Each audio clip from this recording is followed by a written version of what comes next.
Boa noite a todos, sejam bem-vindos à primeira videoconferência da disciplina de Problemas e Distúrbios de Aprendizagem do curso de Psicopedagogia e Educação Especial, tá bom? A disciplina vai ser ministrada pela nossa professora doutora Miriam Becassis. Lembrando que nossas videoconferências são sempre gravadas e posteriormente disponibilizadas no nosso canal do YouTube, tá bom? Boa aula, professora. Obrigada. Olá, bem-vindos a todos. Eu sou Miriam Becassis Faber, terei o maior prazer em trabalhar com vocês, com essa disciplina, Problemas e Distúrbios de Aprendizagem, né? Então, vocês, acredito que todos sejam psicopedagogos, né? Ou pedagogos que estejam fazendo aí a sua especialização. Então, a gente vê e sabe, né, das diferenças entre distúrbios, problemas e dificuldades. Então, falando aqui sobre distúrbios, dificuldades e problemas, nós vamos buscar aqui algumas diferenças, né? Quando a gente fala de distúrbio, quem é o ponto focal do distúrbio, né? É o próprio aluno, né? O aluno é o centro disso aí. Mas, para nós falarmos de distúrbio, nós vamos entender que o distúrbio tem, além de ter o aluno como centro, é oriundo de um comprometimento neurológico, né? Então, o distúrbio ocorre por uma lesão cerebral. Quando nós falamos de dificuldades, né, já é bem diferente. Por quê? Na dificuldade, eu tenho aqui o aluno, mas eu também tenho as questões ambientais. Quando eu falo de questões ambientais, eu falo da escola, eu falo do próprio ambiente de aprendizagem da criança, né? Esse aprendizado não é só na escola, ele também tem um aprendizado em casa. Então, vimos aqui distúrbios e dificuldades. Vamos para os problemas, né? Os problemas, eles são essencialmente sociais, né? Socioculturais. Então, quando a gente fala de problemas, a gente vê que nós podemos interferir, nós podemos intervir de forma positiva, assim como também lá com as dificuldades, né? Então, vamos passar aqui adiante. O que seriam aqui como definição de dificuldades, né? Como nós já falamos aqui, e a gente vai trazer aqui para vocês essas dificuldades, elas podem ter origens o próprio conteúdo escolar, que a gente já falou ainda há pouco, que pode ser problema da escola, né? Então, muitas das vezes, e a gente sabe que nós temos na sala de aula muitas crianças para dar atenção, e por mais que nós nos esforcemos, sempre ficam alguns com algumas dificuldades, não? Então, essas dificuldades também podem ter origens secundárias, né? E isso evolui lá para as avaliações, é lá que nós vamos encontrar. Mas também nós temos alguns tipos de alterações das funções sensoriais. Doenças crônicas que podem estar envolvidas, deficiência mental e algumas doenças neurológicas, né? O Vitor da Fonseca, ele fala que a dificuldade de aprendizagem envolve mais coisas, né? E tem como causas relacionadas não só o indivíduo que está aprendendo. E aí a gente vai mais uma vez, né? Os conteúdos pedagógicos. Muitas das vezes identifica-se, a criança está com dificuldade de aprendizagem. Ela chegou na escola e a escola apresenta um currículo que a criança não está apta a desenvolver, né? Ela está aquém daqueles conteúdos. O professor também talvez não consiga se aproximar tanto do aluno, né? Diferentes métodos de ensino também vão ser positivos ou negativos para o aprendizado. o próprio ambiente físico, do qual nós já falamos anteriormente, e o próprio ambiente social da escola, né? Então, aqui nós temos algumas definições e eu acredito que esteja bem claro para vocês. Alguém que tiver alguma dúvida pode interferir aqui, tá bom? Vou ter muito prazer em poder conversar com vocês. Então, agora nós temos aqui, falamos das dificuldades, agora vamos falar dos distúrbios, dos problemas e dos transtornos, ok? Então, vamos lá. No que tange ao distúrbio, a gente já falou lá na abertura, né? Que tem uma questão neurológica sobre isso, né? Esse distúrbio de aprendizagem, normalmente, ele está relacionado a um grupo de dificuldades específicas e pontuais. E sempre elas estarão caracterizadas com a presença de uma disfunção neurológica. O nosso cérebro, ele é dividido didaticamente em alguns pontos. Então, assim, eu tenho a área de planejamento, que é o córtex frontal, né? Eu tenho a área de associação dos movimentos, eu tenho a área de produção da fala, eu tenho a área de entendimento da fala. Então, eu vou subdividindo esse cérebro de uma forma didática para que eu possa entender. Então, se eu tenho alguma lesão, alguma disfunção neurológica em alguma dessas áreas do cérebro das quais eu acabei de citar, nós teremos um distúrbio de aprendizagem, né? Como problemas de aprendizagem, nós vamos encontrar aqui. E situações difíceis vão ser enfrentadas aqui, olha só, crianças normais, né? Não só crianças normais, mas também crianças que possam apresentar um desvio nesse quadro de normalidade. Vamos ver aqui. Alunos que repetem várias vezes de ano, né? Alunos que apresentam esses problemas. Como é que nós vamos solucionar isso? Isso é problema do aluno? É problema do professor? É problema do conteúdo? O que seria, né? Mas existem situações que nós podemos resolver, certo? Quando nós falamos aqui de transtorno, nós vamos encontrar aqui sinais sintomatológicos, né? Então, vamos lá.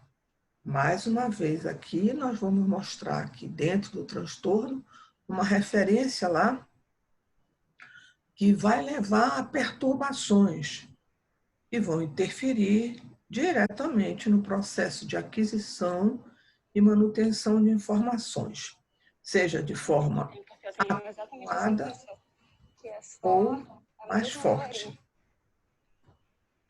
Ok? Desculpa? Não entendi? Falou alguma coisa alguém? Okay. Vamos lá.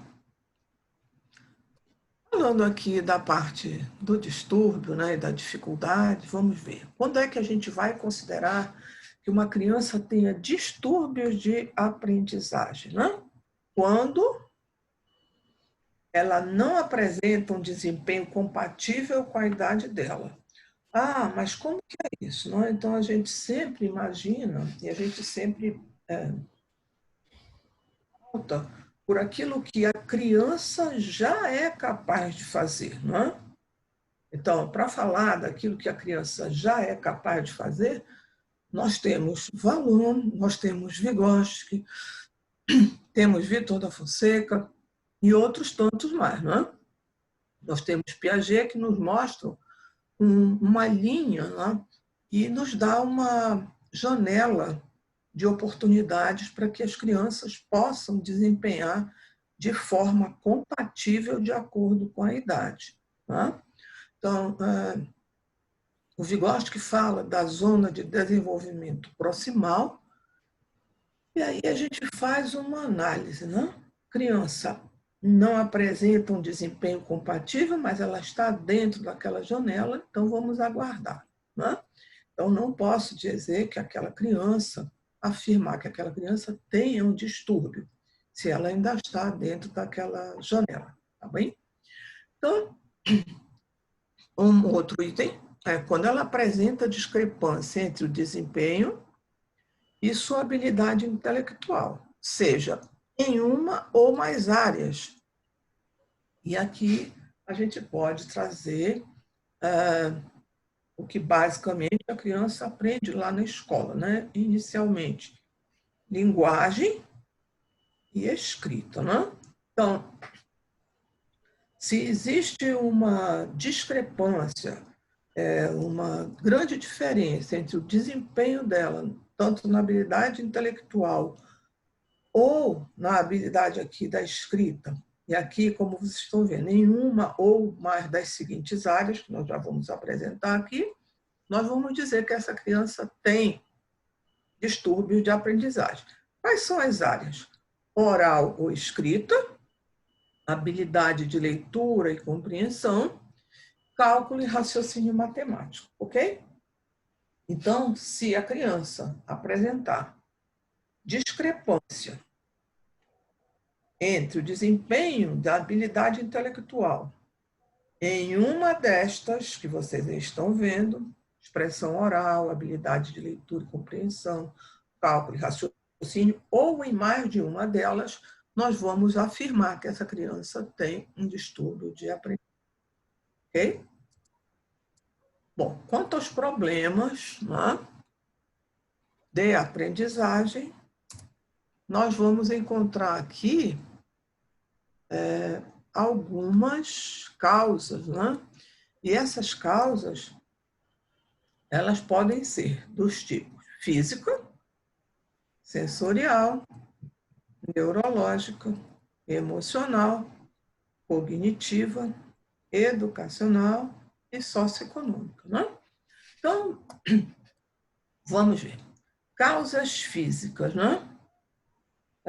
Uma criança que tem um problema físico, seja baixa força muscular, tem uma lesão motora na mão, né? Então ela já não vai escrever bem. Mas se ela tiver baixa força muscular, ela também não vai conseguir segurar o lápis com a mesma pressão que ela necessitaria para rabiscar, desenhar, etc. Né? Causas sensoriais, né? Ela pode ouvir mal, ela pode não enxergar muito bem. As causas neurológicas, das quais nós já falamos anteriormente, podem estar localizadas na área do planejamento, córtex pré-frontal, na área de Wernicke ou na área de Broca. Né? As questões emocionais. Né? Aí, quando a gente fala de questão emocional, normalmente uma criança, os problemas emocionais de uma criança, eles estão sempre ligados à família. Né? Então, vocês veem aqui, nessa imagem que tem aí do lado, né? Que nós temos emocional, familiar e cognitivo. Né? Na realidade, a gente não consegue separar esses três elementos. Né? As questões emocionais, elas afetam diretamente o cognitivo, né? Porque afeta a emoção da criança, o sentimento da criança, acaba interferindo lá na parte cognitiva dessa criança. Tá? As questões educacionais, nós já falamos aqui, né? Nós temos a escola, nós temos o professor, nós temos o currículo, nós temos o nível de desenvolvimento cognitivo da criança, né? E as questões socioemocionais que também estão presentes. Né? Então, vejam que nós temos aqui um conglomerado de causas, né? E nós sempre pontuamos ou uma ou outra, mas, na grande maioria das vezes, elas estão muito interligadas. Bom, aqui a gente tem um videozinho aqui agora para nós observarmos aqui a questão da aprendizagem dentro do nível de desenvolvimento, onde o ambiente está presente, influenciando no desenvolvimento cognitivo dessas crianças, tá ok?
Com esse pequenino vídeo que vocês acabaram de ver aí, eu gostaria de saber se alguém teria algum comentário para fazer, algum questionamento. Deixa eu ver quem é que está por aqui. Só temos 4 pessoas aqui hoje. Não? Sim, ok. Alguém gostaria de fazer alguma pergunta? Parece que não, né? Mas aí a gente vai tentar explicar para vocês aí que talvez tenha ficado alguma coisa pendente. A gente observa aí, são crianças muito pequenas, não? Todas têm acesso aos celulares. Não? Entretanto, o primeiro celular, né, que a garotinha conseguiu fazer o vídeo, parece que é um objeto, né? É uma ferramenta de mais fácil manuseio, até por conta da pouca idade delas. Não? Então, dá para a gente ver aí que tem uma que pede para a outra, você pode me emprestar, você pode me ensinar? Isso aí é um ponto muito interessante, uma questão sociocultural, onde todas estão inseridas nesse mesmo meio, e uma capacidade de aprendizagem muito boa. Né? Então, agora, dentro das causas físicas, né, vamos pensar aqui, vamos falar aqui de 2 tipos de perturbações. Né? Aquelas que nós chamamos de transitórias e as permanentes. Vamos lá falar das transitórias. Transitórias, como o próprio nome está dizendo, elas têm um período, né? Elas são passageiras. Então, nós temos as transitórias, elas tanto podem atingir tanto o professor quanto os alunos. E para falar delas, né, nós vamos ter aqui dores de um modo geral. Né? O aluno pode estar incomodado, pode estar sentindo algum tipo de dor, mas o professor também. Né? Doenças parasitárias, que também podem atingir tanto o professor quanto o aluno, e mais preocupante quando atinge a criança, né? Porque a gente sabe que os parasitas, elas têm a capacidade de se apropriar e absorver os nutrientes que são extremamente necessários para o aprendizado e desenvolvimento das crianças. Né? febre, que é uma doença transitória, né? Doenças alérgicas, que também é transitória, mas que também afeta no aprendizado. Doenças infantis, e aqui não atinge o professor, atinge a criança, não é? E a desnutrição. Então, vamos lá. Desnutrição, normalmente, ela é um ponto muito sério para a gente falar sobre desnutrição, que ocorre principalmente na educação infantil, né? Mas a gente tem o programa de alimentação da escola, né, que busca entregar pelo menos 20% dos nutrientes necessários de uma alimentação de uma criança, né? Então, a escola, ela faz a merenda escolar hoje com alimentos bem saudáveis, né? Acompanhando e valorizando os produtos da região. Mas a gente sabe também que muitas crianças só têm aquela refeição, né? E muitas também vão à escola também por conta dessa refeição. Então, se essa criança não tem uma boa nutrição, consequentemente, ela não irá se desenvolver de forma adequada e, consequentemente, não vai aprender tão bem, né? Quanto às perturbações permanentes, nós temos deficiência orgânica, né? Então, a gente pode falar aí deficiência auditiva, deficiência visual, deficiência motora, ausência de algum órgão ou de algum membro, né? Então, e aqui também pode afetar o professor, né? Paralisia nos membros, malformação congênita ou hereditária. Então, assim, nós vamos lá, quando a gente chegar mais adiante, a gente vai falar aqui dessa malformação congênita que a gente encontra muito na escola. Aqui é congênita, tá, gente? Não é hereditária, é a congênita, que é aquele lábio leporino, né? Ou fenda palatina também, que afeta na fala da criança, né? Então, a criança não consegue articular de forma correta, né, a linguagem. Então, aqui a gente vai trazer para vocês agora um videozinho para que vocês possam ver um exemplo de apraxia. Esse ponto aqui que a gente vai apresentar para vocês agora, ela é uma questão neurológica, tá certo?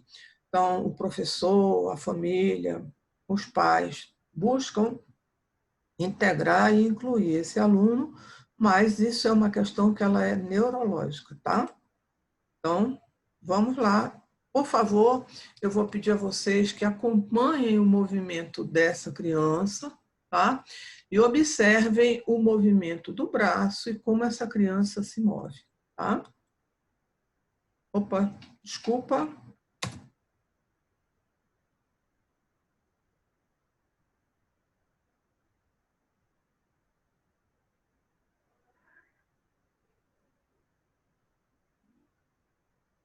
Observem o bracinho esquerdo dele.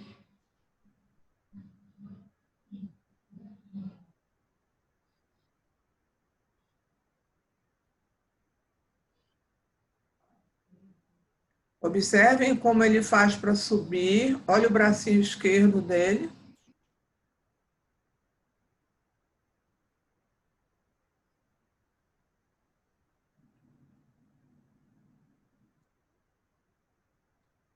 Ok. Então, nós podemos aí observar um processo de apraxia, onde ele não consegue se locomover de uma forma adequada, apropriada, normal, né?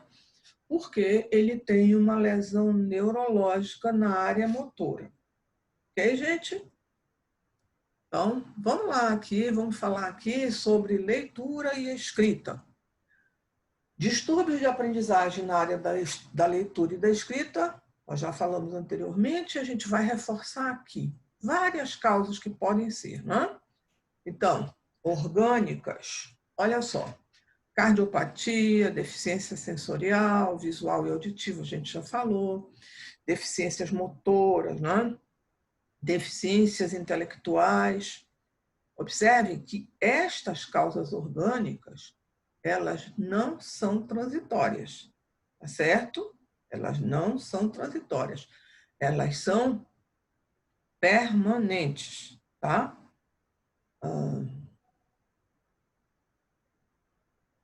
O outro ponto é as questões psicológicas, né? Nós falamos lá no início, falamos das questões emocionais, né? Então, esses desajustes emocionais que vão afetar diretamente a criança no seu aprendizado, vai gerar tanto ansiedade quanto insegurança e, consequentemente, um autoconceito negativo. Por quê? Ela começa a se comparar com as outras crianças, né? Então, qual é o conceito que ela tem dela? Como que ela vê isso aí? Como que ela se vê diante dos colegas, né? O outro ponto são as questões pedagógicas, que a gente já falou no início, sobre a escola, sobre o currículo e sobre a metodologia do professor, né? Então, aqui nós temos aqui para vocês métodos inadequados de ensino.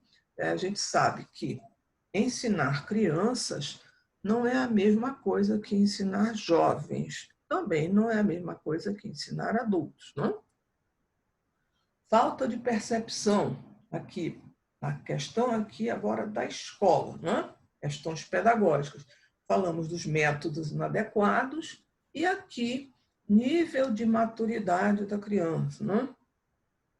Normalmente a gente recebe na escola criança que é filho único e o nível de maturidade dela não condiz com a idade. Por quê?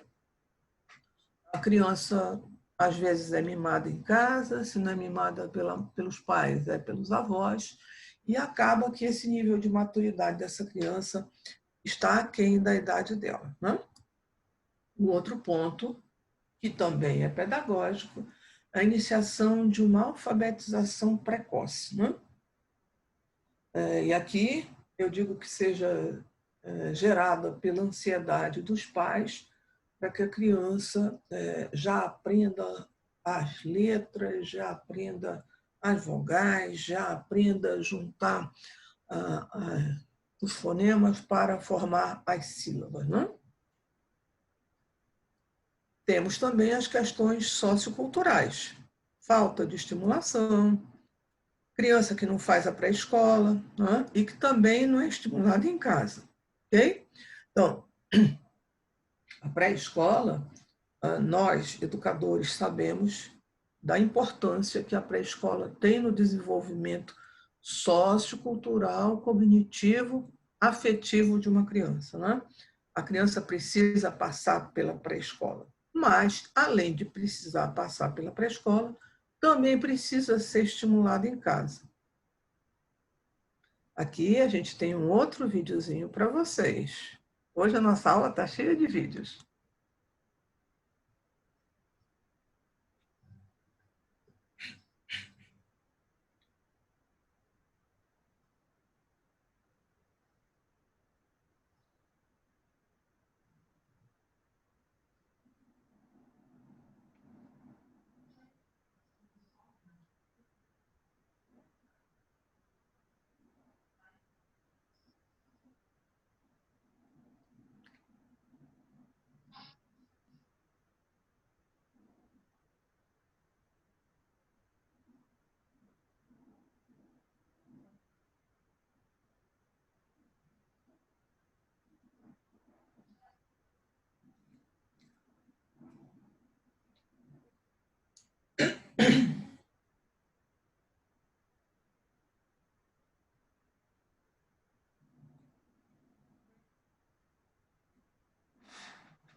Ok.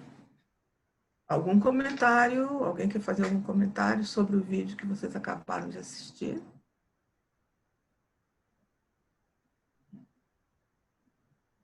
Ah, ninguém. Ok, então vamos lá, gente. O que nós acabamos de ver aí é a importância das ondas cerebrais, não é? A importância das vibrações cerebrais, das emoções. E essas emoções, elas acabam vibrando por todo o nosso corpo, não é? Consequentemente, interfere no nosso aprendizado, no aprendizado das nossas crianças. Então, nós temos aqui algumas ondas para falar para vocês e chamar a atenção de vocês quando ele fala ali da música. Não sei se vocês já tiveram oportunidade de ler alguma coisa sobre a Escola da Ponte, em Portugal. A Escola da Ponte desenvolve um programa bastante interessante, onde o professor não diz para as crianças ficarem quietas, não diz para as crianças fazerem silêncio. Durante a aula, existe uma música, é colocada uma música. E a música, quando não se pode mais ouvir a música, é sinal de que as crianças estão falando muito alto. E elas próprias desenvolvem a capacidade de perceber que elas precisam estar mais concentradas, inclusive para manter um nível de entendimento do que elas estão falando. Nós temos aqui nas ondas cerebrais, nós temos a beta, que são emitidas enquanto nós estamos conscientes, não é? Quando estamos agitados, tensos ou com medo. Não é? O medo é um sentimento, é uma sensação que muitas das crianças acabam manifestando na escola. Não é? E essa onda beta, ela tem uma frequência que varia de 13 a 60 pulsações. Não é? Isso na escala Hertz. Nós temos as ondas alfa, né? Que quando nós estamos em estado de relaxamento. Então, aqui, nas aulas, é importante que as crianças tenham momentos em que essas ondas cerebrais ocorram. Beta e alfa, né? Relaxamento físico, relaxamento mental. Todos nós necessitamos disso, independente da idade que nós tenhamos e no nível de aprendizado no qual nós nos encontremos. Temos também a onda teta, que a gente já viu lá no vídeo que vocês acabaram de ver. Isso aqui é quando nós temos um estado de sonolência. Nessa situação aqui, o nosso estado de consciência está reduzido. Muitas das vezes nós encontramos as crianças lá na nossa sala de aula sonolentas, né? Então, aqui o estado de consciência dessa criança está reduzido, mostrando para nós que o cérebro dessa criança está emitindo pulsações entre 4 e 7 na escala Hertz. Temos também as ondas cerebrais delta, aqui em consciência, né? Então, nesse ponto aqui, quando nós estamos dormindo no sono profundo. E aqui, essas ondas, elas estão em uma frequência de 0,1 a 4 ciclos por segundo, todos eles medidos na escala Hertz. Por que a gente está falando de ondas cerebrais? Porque para nós aprendermos, né, para nós nos mantermos concentrados, nós vamos utilizar o nosso cérebro. Já falamos anteriormente dos distúrbios, né, e das perturbações. Tanto os distúrbios quanto as perturbações que ocorrem por causas neurológicas têm afetado diretamente essas ondas cerebrais. Okay? Bom, vamos falar aqui das outras condições.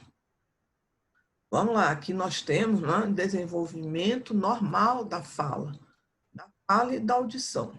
Então, esse quadro mostra para vocês de 0 a 3 meses, né, até 30 e 36 meses. Então, observem que nós temos a percepção da criança, né? A criança escuta, então aqui a mãe, o pai, o cuidador, os avós, né, precisam estar atentos para ver se realmente essa criança responde aos estímulos que estão perto dele, né? Então, aqui, os sons, né? Os sons que são guturais, que são expressos pela criança, também devem ser observados, né? Então, na sequência aqui, nós temos aqui, seguindo a criança até 2 anos, né? 2 anos e meio, 30, 36 meses. Então, aqui, olha só. Opa, desculpa. Formação de sentenças longas, né? Mesmo que com palavras mal pronunciadas. E aqui é muito importante que a gente veja, né? E a gente chama atenção aqui para aquilo que a gente fala que normalmente a criança desenvolve porque a família, né, acha que é bonitinho a criança falar errado, né? E às vezes não é só um erro de fala, né? É porque a criança apresenta um distúrbio, ok? Então, observe aqui, de 18 a 24 meses, tem algumas escolas que já aceitam crianças nessa idade, né? A gente está falando aqui das escolas particulares, tá, gente? Então, essa observação aqui da presença das frases, das pequenas frases, é extremamente importante para que se possa avaliar o desenvolvimento cognitivo da criança. Outras condições aqui que nós vamos apresentar a vocês são atraso da fala. Ora, se no quadro que vocês viram anteriormente não foi detectado, nós vamos encontrar alguns pontos aqui sobre os quais nós podemos discutir posteriormente. Então, vamos lá. A gente sabe que o atraso da fala, né, e a gente falou aqui ainda há pouco da criança de 2 anos, né, que faz pequenas frases, né, com palavras, com poucas palavras. Então, vejamos aqui. Esse atraso da fala, claro que vai atrasar também na linguagem, não é? E esse atraso da linguagem vai desencadear dificuldade em toda a vida do sujeito. Por que isso aí? Porque, na realidade, essa aquisição da linguagem, ela permanece durante todo o nosso desenvolvimento. Aí você vai dizer, puxa, mas eu estou adulto e eu não falo muito bem, não? Ok. Mas, se eu tenho uma dificuldade lá, tive um atraso de linguagem, eu posso apresentar dificuldades para a aquisição de novas palavras, tá certo? E como eu falo isso, por que eu digo isso? A utilizar surgimento de outras palavras e da utilização dessas palavras no nosso vocabulário. Ok? Então, chegamos ao ponto aqui onde nós vamos abordar a dislalia. Ok? A dislalia. Vejam, aqui eu tenho alguns tipos de dislalia. Então, vamos lá. Dislalia como característica, aqui como conceito, né? Transtorno de articulação de fonemas. Né? Eu tenho alguns tipos de dislalia. Então, vejamos, eu tenho a dislalia simples, eu tenho a dislalia múltipla, eu tenho o epetonismo, que é aquele tat-bitat, né? E eu tenho a dislalia afim. Normalmente, a dislalia ela se apresenta entre crianças com idades entre 4 e 9 anos, mais frequentemente, tá certo? Ela tem alguns pontos que são muito interessantes para nós observarmos, né? Perpassa por um modelo biopsicossocial, olha lá, por quê? Tem questões orgânicas, tem questões psicológicas e tem questões sociais, tá? Porque depois nós vamos ver aqui, e aqui tem 2 exemplos para vocês, né? Esses 2 bonequinhos aqui, o menino é Tota, né? E a menina Tota-Tola, né? Então, às vezes a criança está falando assim, porque ela está começando a aprender a falar, e às vezes a família acha que é bonitinho aquilo e acaba incentivando, né? A dislalia, na realidade, ela se classifica em evolutiva, audiógena ou auditiva, né? Quando eu escuto aquilo que eu vou reproduzir, né? Então, eu tenho aqui uma dislalia audiógena, porque vai me fazer com que eu escute aquilo que é diferente, tá certo? A dislalia orgânica e a dislalia funcional, ok? Eu vou só citar aqui para vocês um exemplo. Por exemplo, nós temos uma palavra, nós que temos aqui o nosso idioma português, não? Ele tem algumas palavras que são muito raras. Eu vou citar uma aqui para vocês. Muito. Não? Nós sabemos que nós escrevemos M-U-I-T-O. Mas como é que essa palavra soa no nosso ouvido? Algumas crianças escutam isso como muito, com um N nasalado. E na hora dela escrever, ela vai colocar esse N, que a gente sabe que a palavra não tem, não é? Bom, o que é a dislalia simples, gente?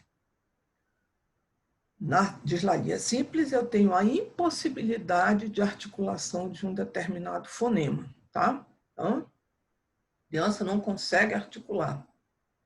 Lesão, área de Broca, ok? Na dislalia múltipla, a impossibilidade dessa articulação de 2 ou mais fonemas, também a área de Broca.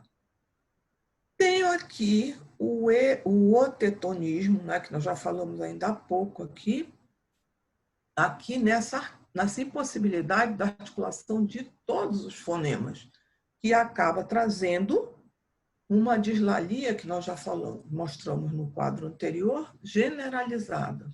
Não tem condição de articular os fonemas, então sai aquele tate-bitate que às vezes muitos de nós não conseguimos entender o que a criança está querendo dizer. E ela bem que está se esforçando para falar, e imaginem a ansiedade que essa criança passa, né, para tentar articular alguma coisa que nós possamos entender.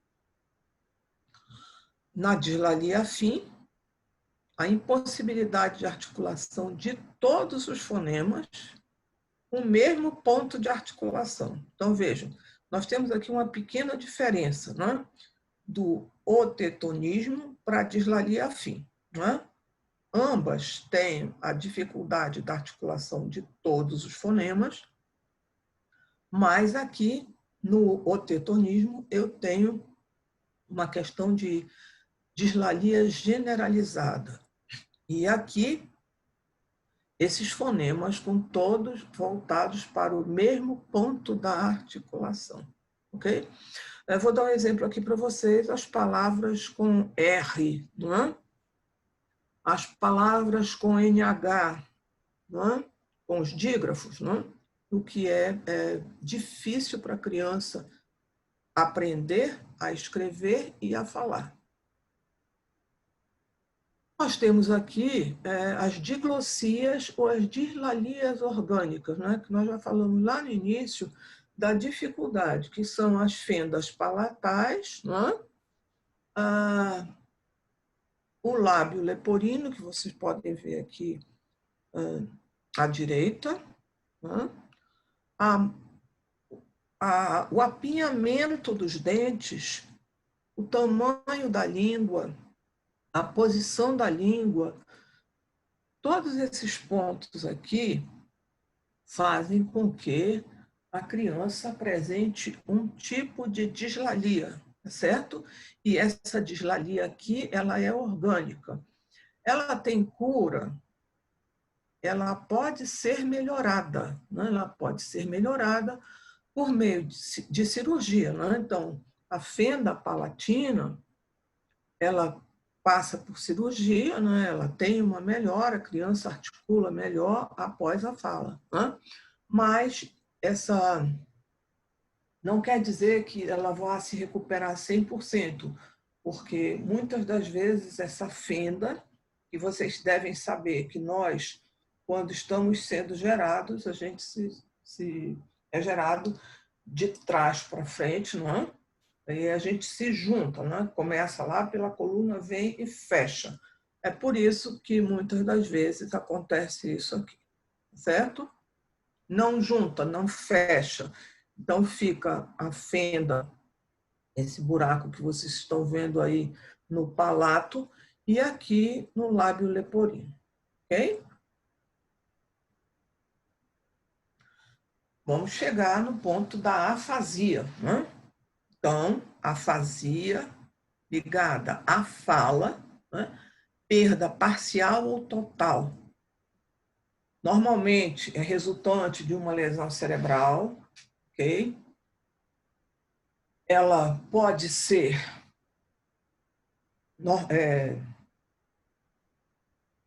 congênita, mas ela pode ser adquirida também, certo?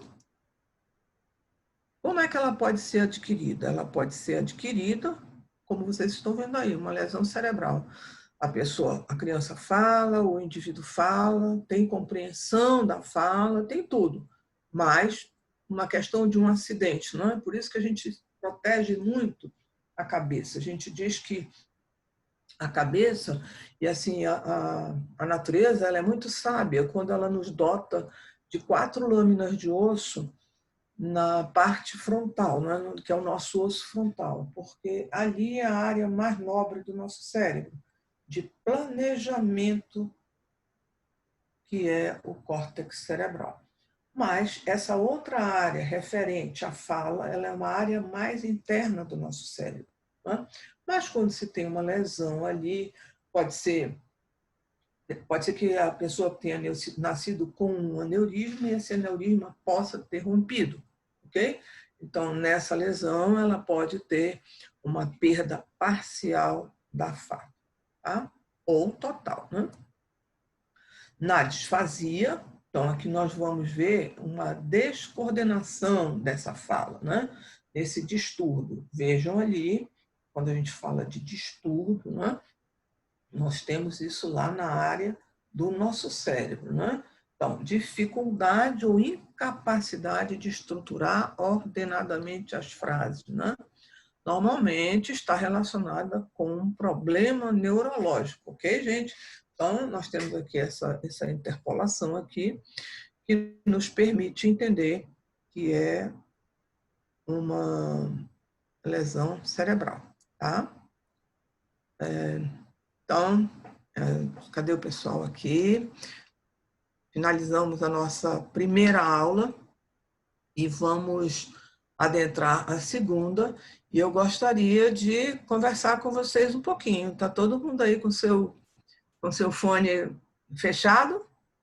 Eu gostaria de saber se temos alguma contribuição, alguma pergunta. Brenda, você está por aí? Bom, uma vez que não temos perguntas, deixa eu ver aqui. Sônia não, Daniela, Samir, Camila, Maria Isabel, Josi. Vamos dar prosseguimento à nossa segunda aula. Bom, nossa segunda aula, falando desses problemas e distúrbios de aprendizagem, nós vamos falar aqui diretamente das dificuldades de aprendizagem mais específicas, né? Aquela que nós encontramos mais comumente na escola, que é a dislexia, a disgrafia, a disortografia e a descalculia. Então, vamos dar prosseguimento.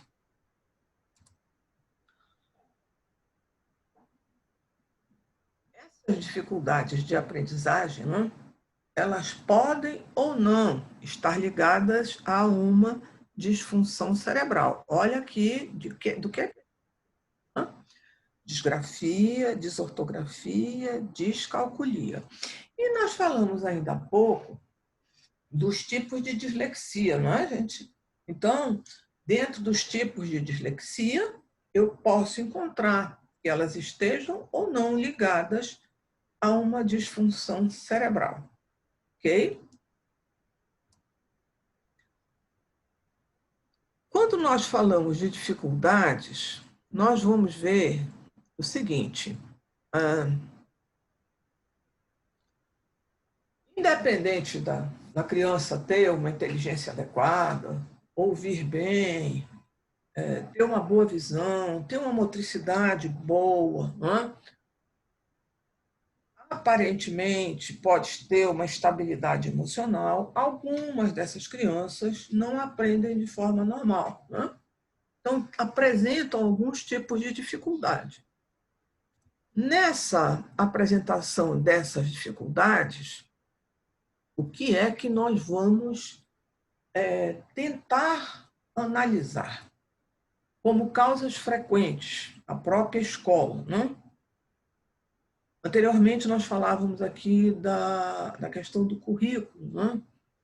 O currículo pode não estar adequado àquela criança. Os programas e os sistemas de avaliação, né? Os métodos de ensino. E ainda, e aqui a gente chama muita atenção do relacionamento professor-aluno, né? Isso é um ponto determinante na questão socioafetiva vivenciada na sala de aula. Fatores intelectuais ou cognitivos, né, que facilitam essa dificuldade de aprendizagem, déficits físicos ou sensoriais, que já falamos anteriormente, o atraso no desenvolvimento da linguagem, né? Olha os fatores afetivos e emocionais aqui presentes, os fatores ambientais envolvendo aqui nutrição e saúde, a própria dislexia presente aqui como causa de dificuldade de aprendizagem e as deficiências não verbais, ok? Então, nós temos alguns pontos que nós vamos fazer a avaliação, né? Então, o professor, ele é um pesquisador e um observador nato, né? Porque ele tem a possibilidade de ver isso na sala de aula dele, de acompanhar o dia a dia, né? Como é que está a capacidade motora dessa criança, né? Ela é hábil, ela é desajeitada, ela cai, ela derrama as coisas, né? Quando nós temos situações de jogos, né? E aí a gente vê lá profissional da área de educação física lá na escola, trabalhando em parceria com o professor da sala de aula, tem a capacidade de avaliar aqui como é que essa criança atua na sala de aula dele, né? Ou lá na quadra, que é a sala de aula do professor de educação física, né? Quando a gente dá trabalhos de coordenação motora, né? Coordenação motora fina, como é que essa criança, qual é o desempenho dela, né? Ela fecha os botões com facilidade, né? Ela amarra o sapato com facilidade. Quando eu vou observar aí, lá no tracejado dela, se ela apresenta pouca ou bastante capacidade para colorir, para escrever, se está dentro da linha, qual é o tamanho da letra, eu vou observando tudo isso e vou marcando numa tabelinha aqui e é um quadro que eu vou seguindo para fazer a avaliação, tá? Como é que essa criança agarra o lápis, né? Como é que ela segura esse lápis, né? A gente sabe que tem a forma correta para segurar o lápis e esse segurar o lápis, ele mostra muito para nós, né? Desde a deficiência de força nos músculos que sustentam e coordenam os movimentos, né? Como também a incapacidade dessa criança de segurar esse lápis de uma forma correta, né? Então, entrando aí a reeducação psicomotora desse movimento de segurar o lápis para escrever, ok? A dificuldade em utilizar pequenos objetos, né? Coordenação motora fina, né? Observação da função óculo-manual, né? Apreensão, tamanho e a força que é impressa nesses dedos dessas crianças para segurar essas peças pequenas que nós já falamos para vocês, né? Como é que essa criança procede dentro da sala, né? Ela evita participar de tarefas, né? Que envolvam desenhar, que envolvam escrever. Então, isso aqui a gente vai anotando que vai servir para nós, para que nós possamos desenvolver o nosso trabalho com mais precisão. Né? Então, falando aqui lá da dislexia, né? Aqui como um conceito, característica principal, dificuldade de identificar, compreender e interpretar símbolos gráficos. E aqui a gente vai ver letras ou números, né? Isso aí acaba por mostrar para nós uma dificuldade para escrever. Mas muitas crianças apresentam isso. Claro, isso é normal que a criança apresente isso. A criança tem 6 anos, né? Ela está lá na escola, ela está começando a escrever, está começando a aprender as letras. É normal que ela faça esse processo aqui, não é o que a gente chama de espelhar. Né? Mas, gradativamente, a criança vai percebendo e a gente chama a atenção da criança para onde que ela está falhando. E ela vai gradativamente percebendo e corrigindo. Ok? Então, aqui nós temos 5 sintomas da dislexia infantil. Né? Primeira delas, dificuldade na alfabetização, problemas para ler e escrever, orientação espacial. Não é? Olha o professor de educação física aqui presente para trabalhar essas questões, que a questão da orientação espacial é uma função psicomotora. Não é? Dificuldade de compreender texto, não é? Quando a criança aqui, na realidade, já está lendo, não é? Já deveria estar lendo, né? E a falta de atenção na aula. Então, fechando esses 5 sintomas aqui, a gente pode dizer que a criança apresenta um quadro de dislexia infantil. Bom, chegamos no ponto em onde nós vamos falar aqui da disgrafia. A gente já falou anteriormente da força muscular. Não é? Então, eu sempre chamo a atenção do trabalho com criança, porque assim, a criança, ela é puro movimento. E a criança fica sentada durante várias horas em uma sala de aula. Então, essa utilização, esse desenvolvimento de força e esse trabalho de coordenação desses músculos da mão, isso é extremamente importante. E o professor, tanto na sala de aula, quanto o professor lá na quadra, pode desenvolver um trabalho extremamente importante para o fortalecimento desses grupos musculares e o o desenvolvimento dessa coordenação, ok? Porque muitas das vezes a criança apresenta isso, mas ela não tem uma deficiência neurológica. O que ela tem, na realidade, é uma debilidade motora por falta da utilização e do fortalecimento desses grupos musculares, tá certo? Essa debilidade muscular, vamos assim dizer, essa debilidade de força, vai impedir, na realidade, dela controlar e dirigir o lápis, né? Ou seja, a caneta, para que ela possa, na realidade, escrever. E aqui a gente chama atenção para a famosa caligrafia, né? Que é extremamente importante. Nessas dificuldades, a gente já falou aqui da caligrafia, né? Essa caligrafia, ela é ilegível, né?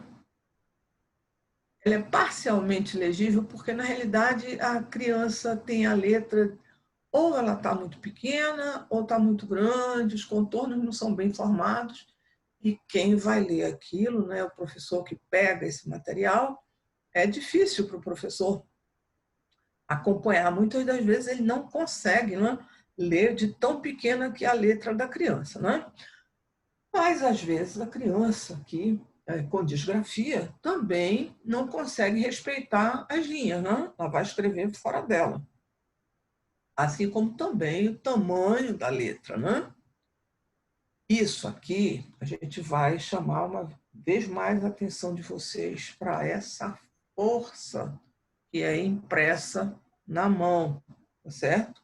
Que pode ser muito forte ou pode ser débil. E também não só a postura da mão da criança, mas também a postura da criança na carteira ou na cadeira onde ela esteja sentada, tá bom? Então, parece que não, mas é extremamente importante que os grupos musculares que sustentam a coluna, tá? Então a gente vai falar aqui dos músculos abdominais e dos músculos dorsais, certo? Que permitem que a coluna esteja ereta, né? Onde a criança não esteja debruçada por cima da carteira, né? Debruçada por cima da mesinha onde ela vai estar escrevendo, tá? Outro ponto que é importante é que muitas das crianças acabam escrevendo em sentido inverso, né? Nós aqui escrevemos da direita para a esquerda, diferentemente. Escrevemos da esquerda para a direita e, na realidade, quando nós vamos trabalhar com aritmética, com matemática, é que a gente escreve da direita para a esquerda, tá? Nos países do Oriente é que isso é o contrário, né? Escreve-se da direita para a esquerda. No que tange à disgrafia, essa detecção e esse diagnóstico, e assim como o tratamento, né, vão exigir uma intervenção especializada. Vão exigir os instrumentos de avaliação, né, que possam estabelecer esse quadro que seja claro e seja preciso. E aí, olha só, a importância do professor, junto com os pais, né, para verificar as possíveis alterações no processo de aprendizagem. Como é que eu vou avaliar isso, né? Eu vou avaliar por meio da escrita, da caligrafia da criança, né? Ora, mas se a criança só escreve enquanto ela está na sala de aula, nós estamos vendo aqui que essa criança não está recebendo um estímulo em casa, né? Então, a criança necessita do estímulo em casa, seja por meio de tarefas, seja por meio de brincadeiras. Nós precisamos fazer esse trabalho também, né? Muitas das vezes é necessário uma terapia corretiva, né? Quando essas crianças vão apresentar, quando elas apresentem essa disgrafia lá na escola. E por que isso? porque muitas das vezes as crianças não conseguem apresentar os trabalhos de forma correta e cuidada, né? Então, vou chamar a atenção de vocês aqui, talvez vocês conheçam alguém já adulto, né, que não consegue escrever e manter as margens, né? Hoje está bem difícil para as pessoas escreverem realmente, usar papel e caneta, e quando elas, porque a gente usa muito o computador, né? Mas quando chega a hora de fazer uma redação, uma escrita realmente em um papel, acaba muitas das vezes não respeitando os limites das margens, não é? Por conta dessa dificuldade de espaço. Nesse conceito de disgrafia, nós vamos ver aqui 2 pontos, tá certo, gente? Neurológico, quando esse transtorno se deve a um déficit neurológico, ok? Então, olha lá. Escrita, né? Neurológico. E temos também o funcional. Nesse funcional, não envolve lesão cerebral, tá certo? Assim como também eu não tenho problemas sensoriais.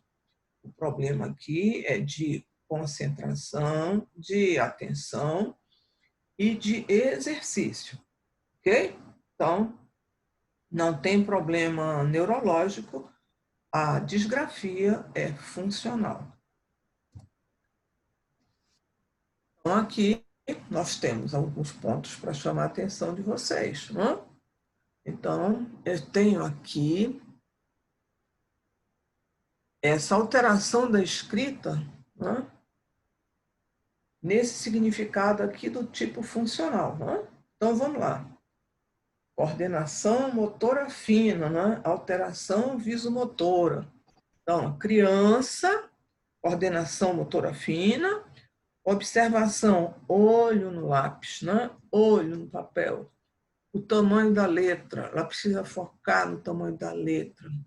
E aqui também a gente diz que a criança tem uma letra feia, né?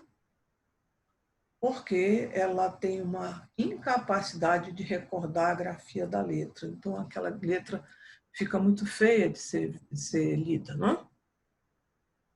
Então, quais são os sinais indicadores? Não? Nós temos aqui letra ilegível, lentidão na hora de escrever, a escrita é desorganizada, os traços são irregulares, né? Uma hora o T está cortado em cima, outra hora o T está cortado lá embaixo.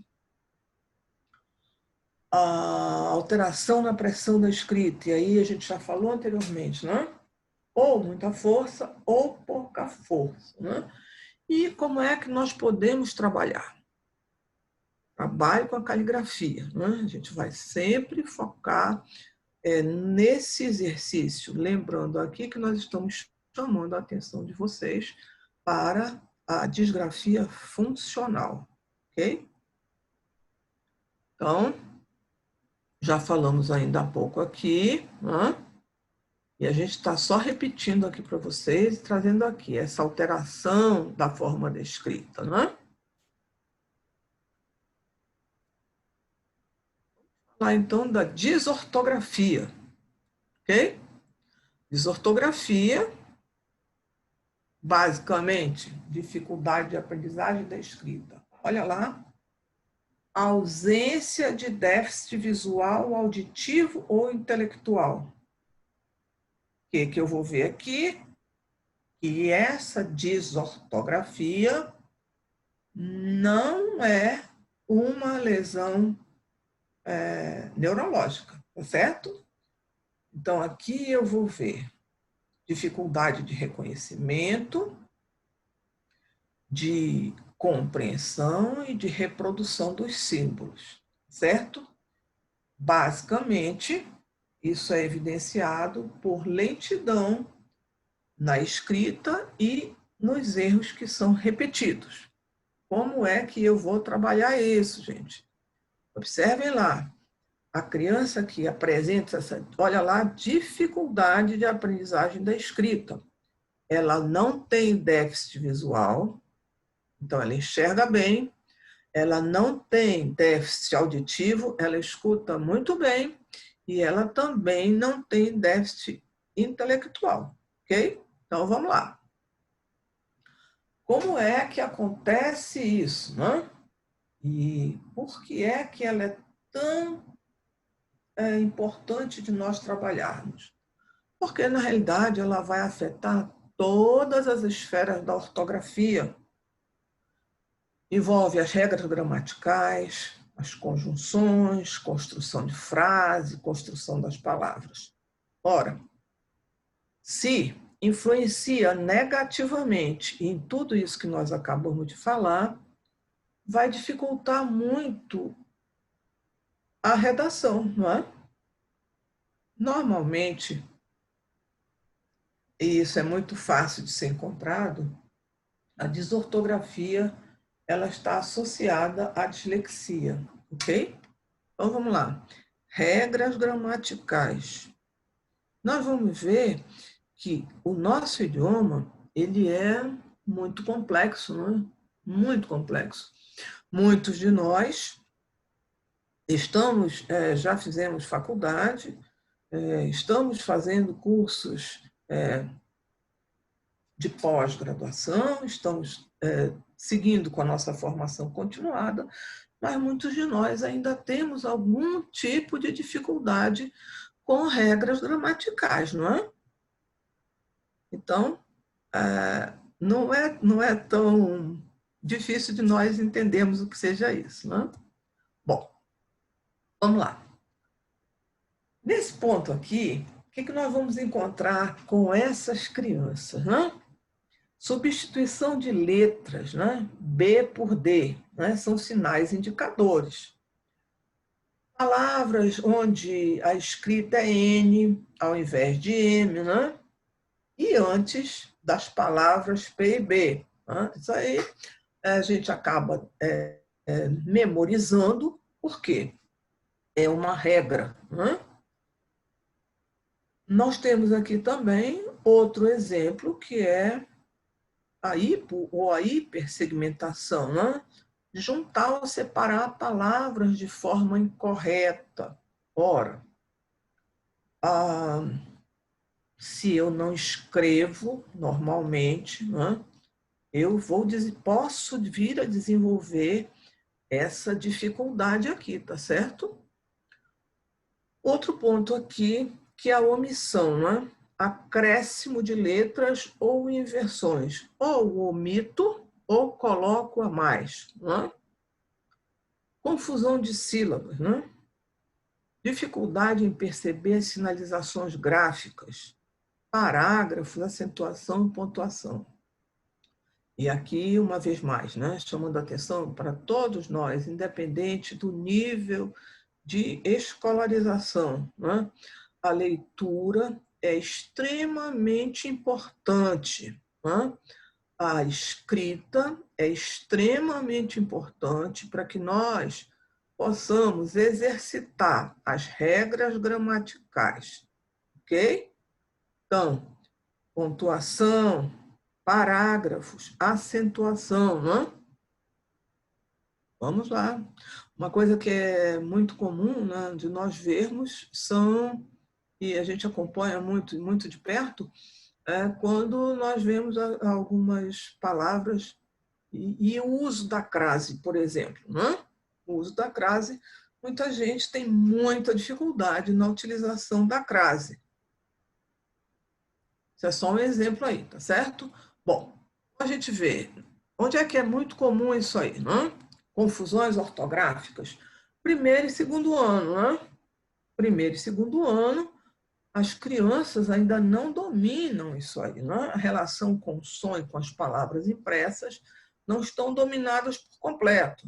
Então, isso aí é muito presente, é muito fácil de nós observarmos essas confusões ortográficas com as crianças, né? Um ponto importante seria o auxílio de um fonoaudiólogo, mas muitas das vezes, né, Isso é impossível de nós termos. Mas quem é que nós vemos atuando e auxiliando no exercício dessa correção, nesse atendimento aqui preventivo dessa troca fonoaudiológica, né? É o próprio professor ou ainda o psicopedagogo, né? Chegamos num ponto que é muito importante aqui, né? E que é a descalculia.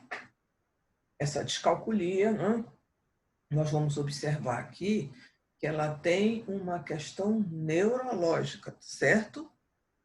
É uma desordem neurológica específica e ela vai afetar a habilidade da criança ou do indivíduo de compreender e manipular números, não é? Então, isso é um transtorno de aprendizagem. Olha lá, por que que é transtorno de aprendizagem? Porque envolve questão neurológica, não é? Basicamente, onde é que ela se manifesta? Nas crianças. É lá que nós vamos observar porque essas crianças estão lá na idade escolar. Então, essa dificuldade, ela se apresenta no pensamento, na reflexão, na avaliação, para raciocinar todas aquelas atividades que têm relação à matemática, ok? Isso é um ponto muito importante e não acontece só no Brasil, né, gente? A Associação Americana de Pediatria diz que de 3 a 6% das crianças em idade escolar apresentam descalculia do desenvolvimento. Isso aí vai mostrar para nós que em uma sala de aula que eu tenha 30 alunos, 1 ou 2 vão poder apresentar isso. Quando nós temos mais crianças, né, esse número vai ser maior, uma vez que esse percentual varia de 3 a 6. Né? Dentro das descalculias, né, nós temos 6 tipos de descalculia, gente. Então, vamos lá. Eu tenho a descalculia verbal, né, ela não está somente lá naquela área de compreender e de nomear, né? Seja números, seja símbolos. Mas essa criança também vai apresentar essa dificuldade na hora em que ela verbaliza esses símbolos e esses números, ok? Temos também a descalculia léxica, que aqui ela vai ter a dificuldade para ler e entender esses símbolos e os números, ok? Mas quando eles estão escritos. Então, olha só, descalculia verbal, descalculia léxica. Agora eu tenho a descalculia gráfica. Né? Ela é muito parecida aqui com a descalculia léxica, mas aqui a dificuldade está em escrever. Né? Lá a criança tem a dificuldade em ler. Né? A primeira é em verbalizar, a segunda em ler e entender, que é a léxica, né? E a terceira aqui, a descalculia gráfica, para escrever os símbolos. Então, já falamos de 3, vamos passar para as próximas. Descalculia ideognóstica, dificuldade para realizar operações mentais, não é? Entender os conceitos de matemática. Isso aqui, quando a criança alcança o nível de subjetivar, né? Então, quando ela não precisa mais do concreto para fazer os seus cálculos, né? Então, aqui ela apresenta essa dificuldade, né? Ideognóstica. Temos também a descalculia operacional, que é essa dificuldade para usar números e símbolos matemáticos no processo de cálculo. Então, aqui troca os sinais, né? O mais pelo menos, ou pelo sinal de multiplicar, né? E aí, como o próprio nome está dizendo, né? Descalculia operacional. Né? E temos também a descalculia practognóstica, dificuldade de relacionar um conceito matemático abstrato a um conceitual, ok? E operacional.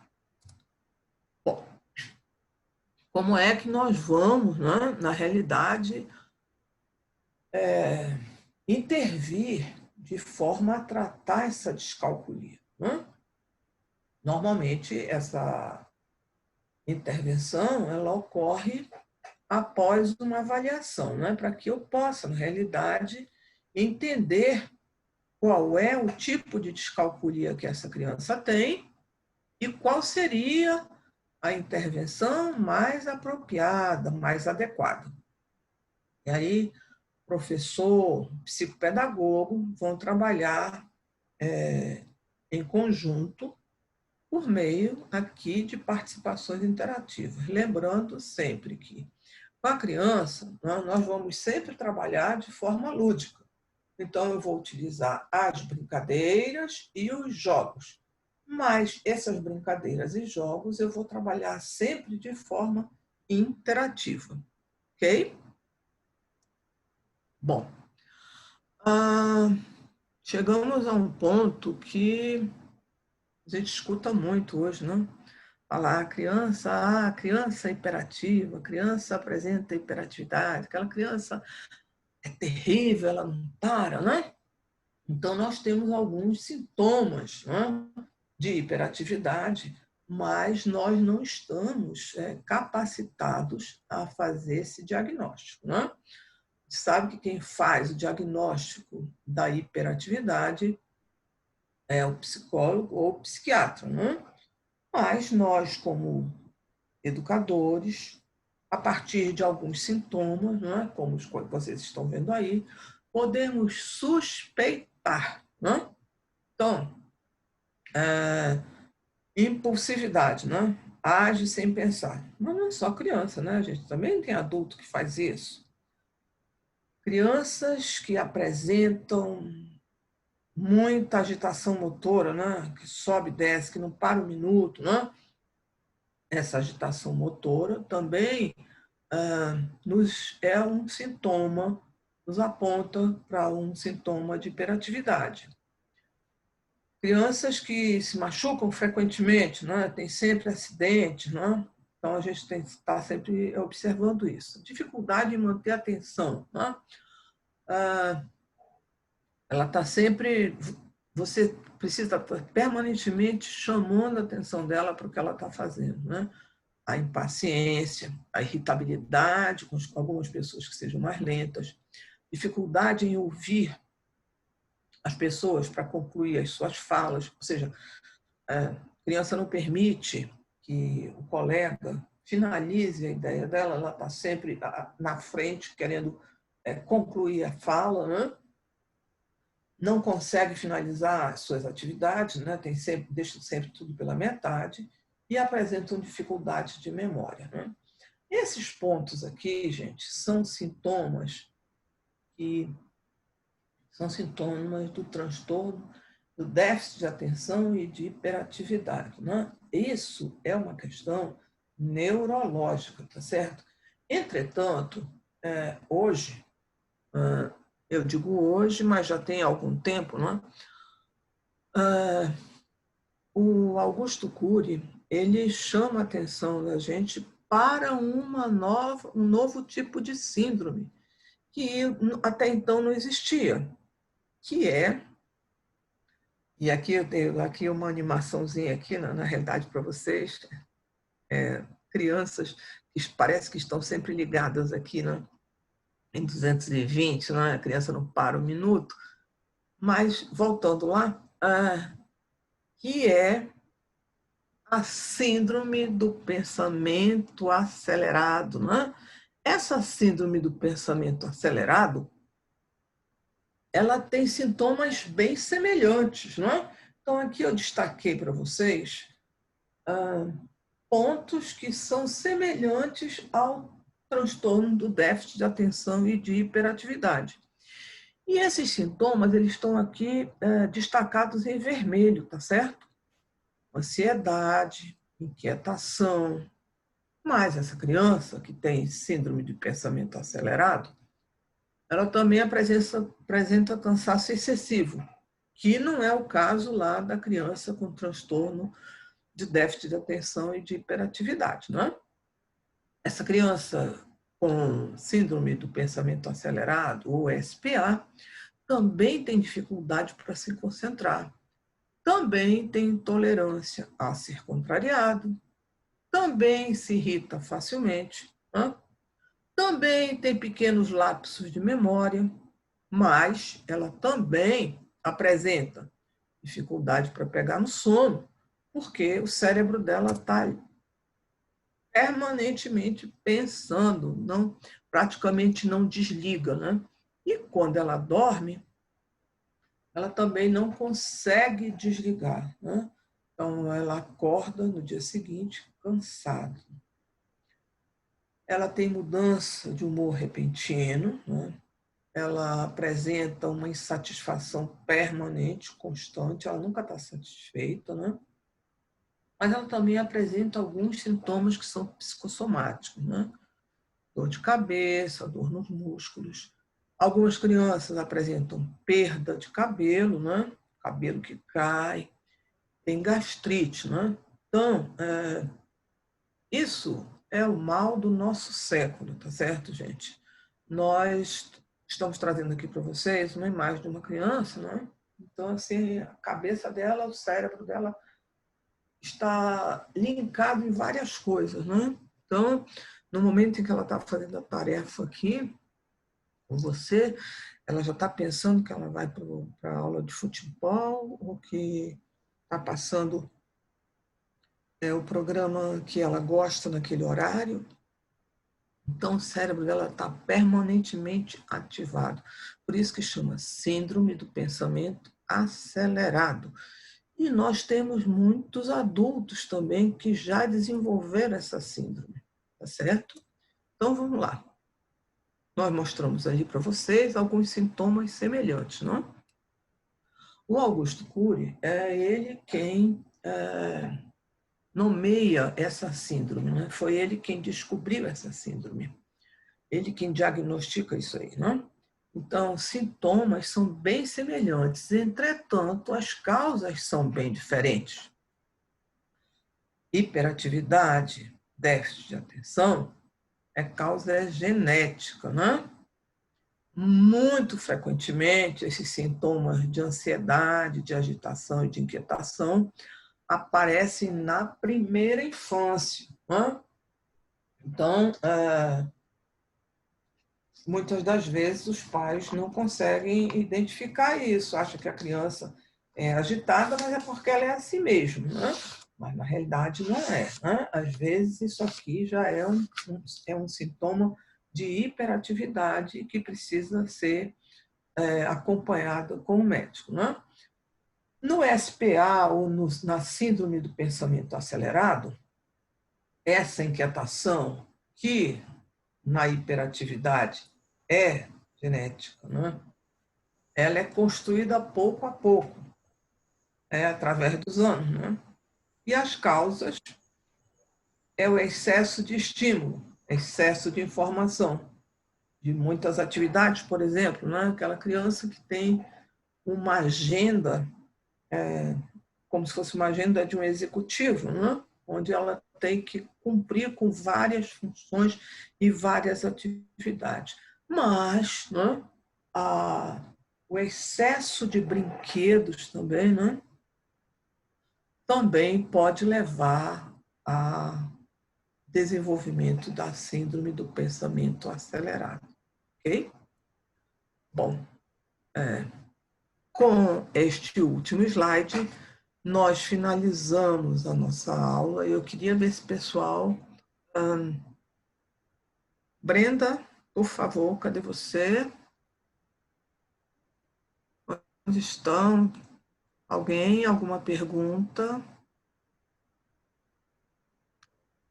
E Deixa eu ver, alguém gostaria de fazer algum comentário, alguma pergunta?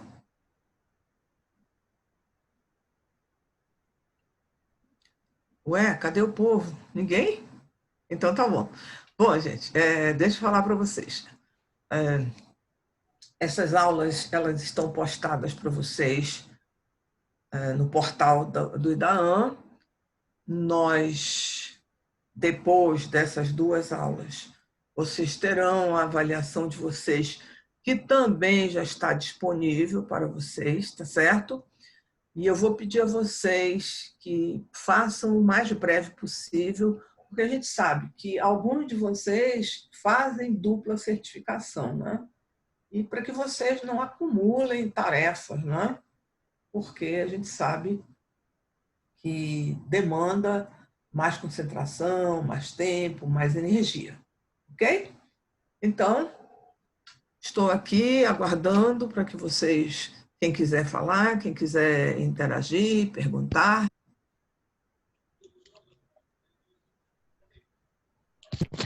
Professora, boa noite. Boa noite. Eu não consigo ver vocês. Deixa eu abrir Seu aqui. vídeo.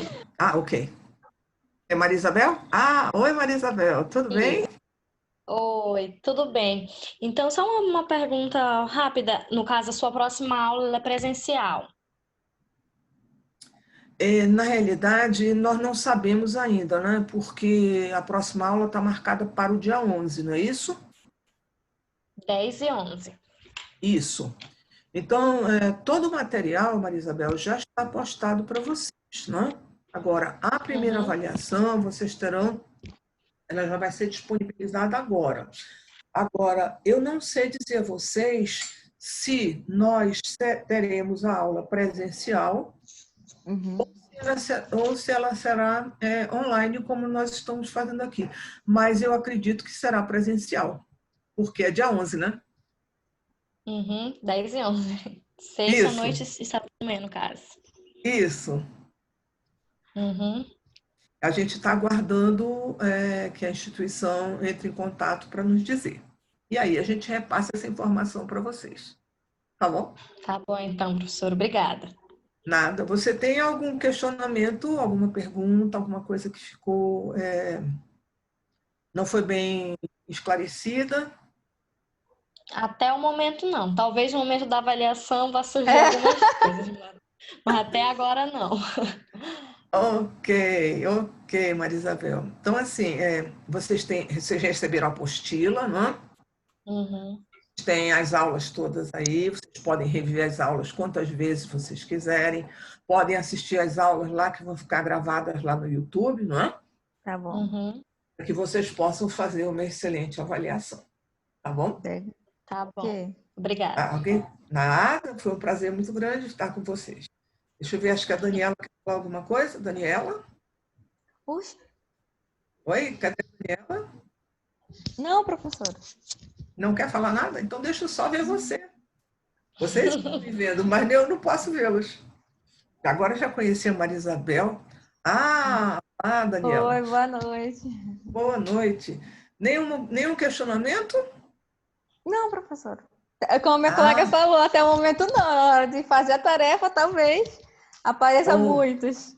Ok. Eu espero que vocês tenham entendido bem, né? Que não tenham tido muitas dificuldades com alguns conceitos. Né? Não sei se vocês já tinham ouvido falar nessa quantidade de dislalias, né? Porque a gente fala assim, dislalia é uma, né? Mas dislexia, né? Os tipos de dislexia que nós temos. E também não sei se vocês já conheciam essa síndrome do pensamento acelerado. Já tinham ouvido falar? Eu já tinha ouvido falar. Por alto também. Já? Ok. Maria Isabel, sim? Daniela, sim? Por alto. Pois é. E às vezes a gente tem uma pessoa do nosso lado que é irrequieta, né? Que não para um minuto, que tem lápis de memória e que, na realidade, está muito linkada com as novas tecnologias, né?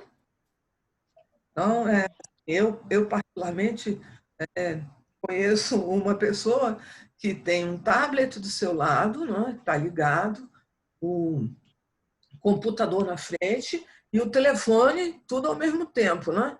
E junto com isso ainda tem música. Caramba, como é que fica esse cérebro, né?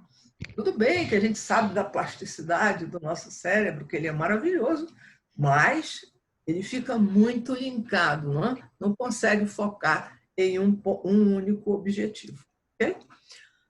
Alguém mais? Alguém mais?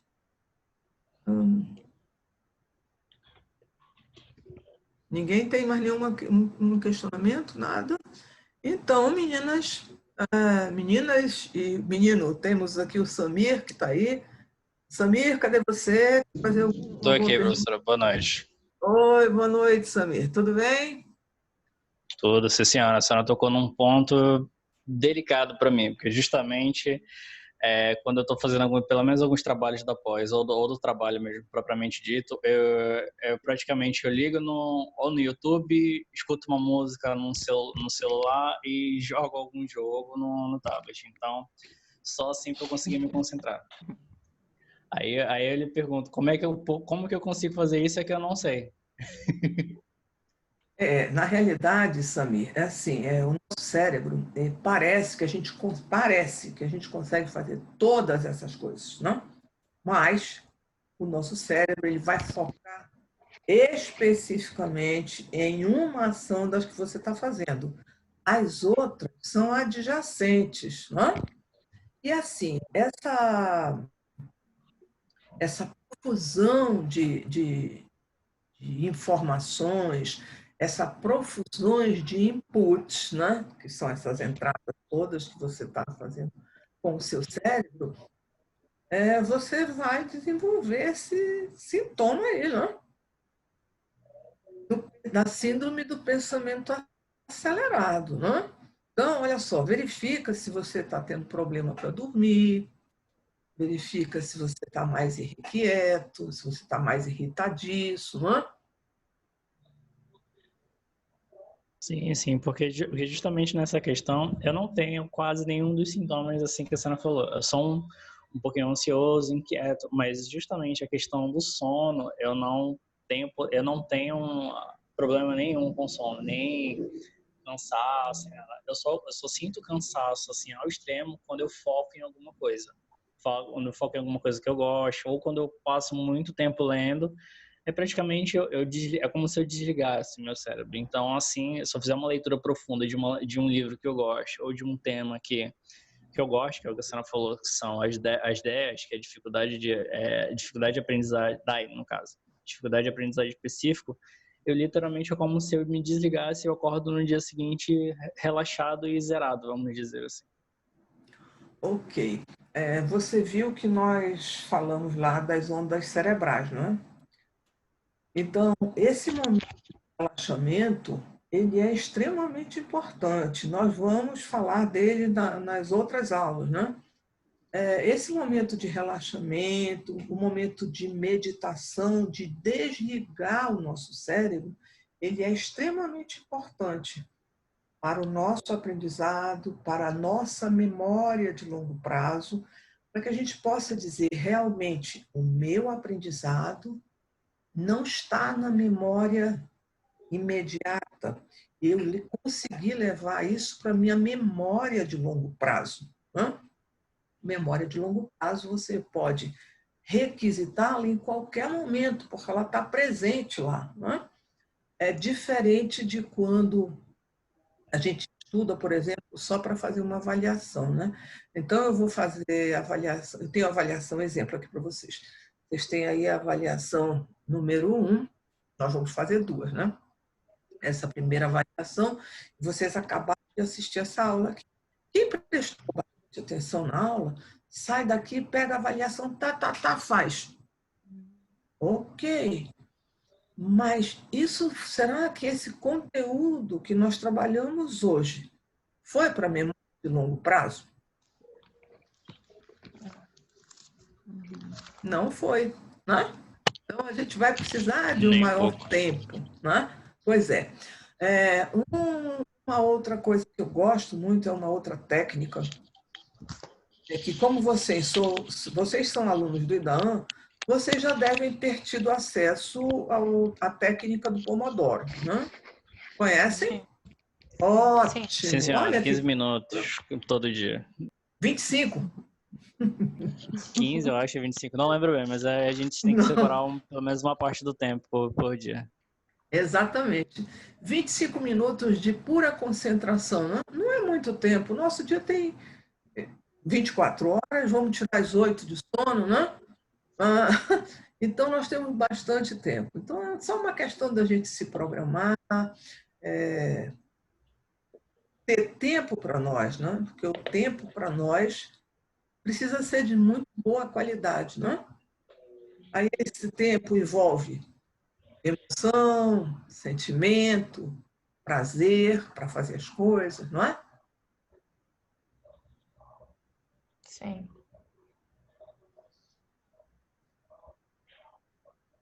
Alguém mais? E deixa eu saber, Samir, você acorda bem disposto ou você acorda cansado? Eu acordo bem disposto, mas assim, falando popularmente, meu cérebro só... É porque eu acordo todo dia às 6h20, às 6h30 de segunda a sábado. Então, meu cérebro acho que acredito que seja jamais um fator psicológico, porque o meu cérebro só desperta quando eu tomo uma xícara de café. E daí em diante eu me sinto bem. Mas isso é perfeitamente compreensível, porque o café, né, ele é um estimulante, não? Ele é um estimulante. E a gente sabe que quando a gente estuda tomando café, a gente acaba aprendendo mais, não? Porque ele é um estimulante cerebral. Não? A própria cafeína, né? Presente lá no café. Mas não é só o café, né? Nós temos uma cafeína no guaraná, nós temos uma cafeína no chocolate, não é? Mas que bom aí, que bom. Então, não temos mais ninguém com nenhum questionamento. Cadê a Sônia? Sônia, você está por aí? Ali a Sônia, mas o microfone dela está fechado. Alguém mais? Deixa eu ver aqui. Professora, eu gostaria de fazer uma última pergunta, senhora. Eu posso? Por favor, claro, fique à vontade. Com relação à prática da leitura aliada à música, é possível a gente desenvolver essa capacidade? Porque eu só consigo estudar assim. Sim, porque assim, lembra que eu falei para vocês da Escola da Ponte?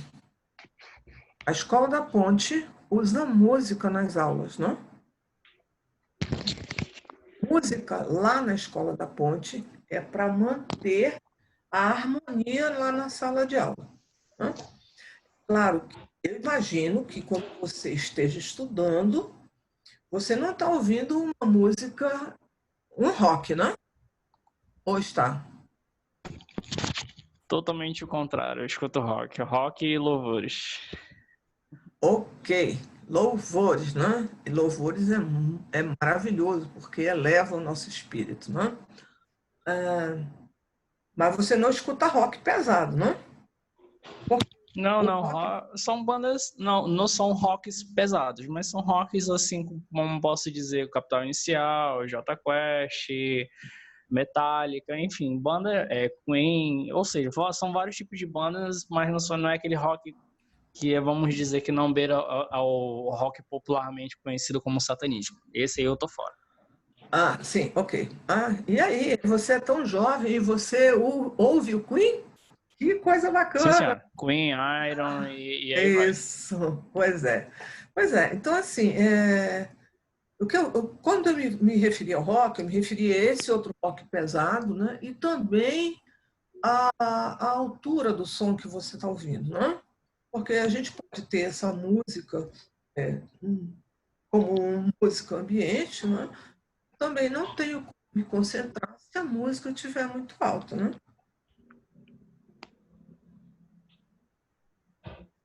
Sim, senhora. Assim, eu procuro. Sim, Respondi? Porque, na verdade, Respondeu. Só para complementar o seu pensamento e eu encerro minha participação. Porque justamente nesse sentido, eu escuto música, mas não aquele elevado para tirar minha atenção, mas assim, é como se fosse um nível ambiente, um nível mínimo do celular, que é justamente como se fosse abafar. Eu corto os sons externos e me concentro propriamente na leitura e no som da música.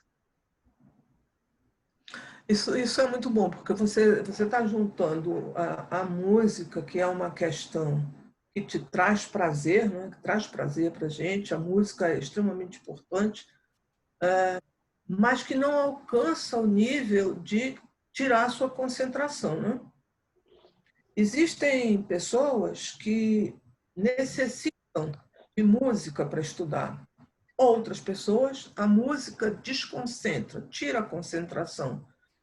É claro que se nós vamos desenvolver uma atividade que necessita da nossa concentração, nós precisamos de algum ponto que nos dê prazer, né?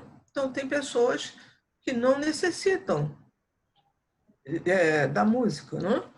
Basta que ela esteja num ambiente climatizado, com luz suficiente, ela consegue se concentrar, né?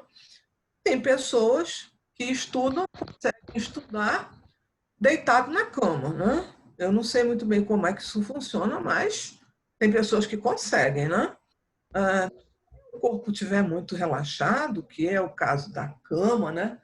Que é a parte mais gostosa do nosso dia, que a gente vai e relaxa o corpo lá, né?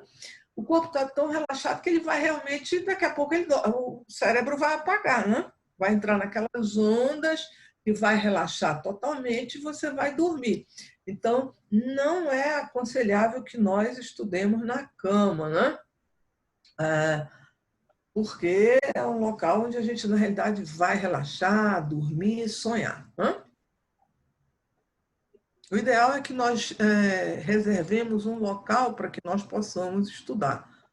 Pode ser no quarto? Pode ser no quarto, sim, mas não precisa ser, não deveria ser, né? Na cama, que é muito confortável, né? Acho que a Daniela está na cama dela, e ela está com um rostinho aí, meio um sorriso maroto, né, Daniela? Está na cama. Ok, gente? Alguma pergunta mais? O que eu posso falar para você? Não? A Sônia não apareceu aí. Deixa eu ver quem mais está por aqui. E quando é que vocês acreditam que podem me enviar essas ações?